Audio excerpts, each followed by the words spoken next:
The drama of starbirth unveils itself all around us in our own Milky Way, but stars did not always form in the way we see them today.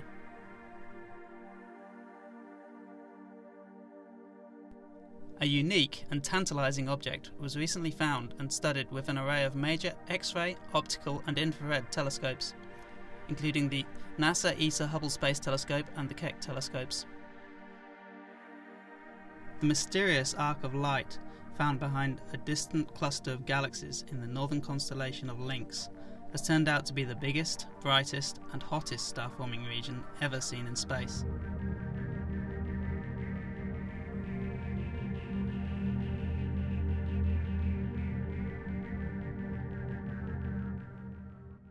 Well, one Friday afternoon I was sitting in the office and a colleague walked in waving a sheet of paper. It turned out that this paper contained a spectrum of a mysterious arc in the Lynx cluster, and nobody had been passed around the members of the team, and nobody could identify what it was, and nobody had any idea how far away it was. An unidentified spectrum is a real and rare challenge to an observational astronomer. Well, we thought we'd have the spectrum cracked by the weekend, but little did we realize that this was going to lead us on a 2-year voyage of discovery. The so-called Lynx arc is 1 million times brighter than the well-known Orion Nebula, a nearby prototypical starbirth region visible in small telescopes. The newly identified megastar cluster contains 1 million blue-white stars that are twice as hot as similar stars in our Milky Way galaxy.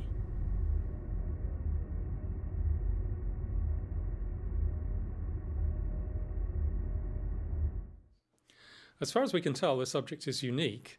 Now, there's been a lot of speculation about what these early star formation regions would look like, and indeed people have made theoretical models of them.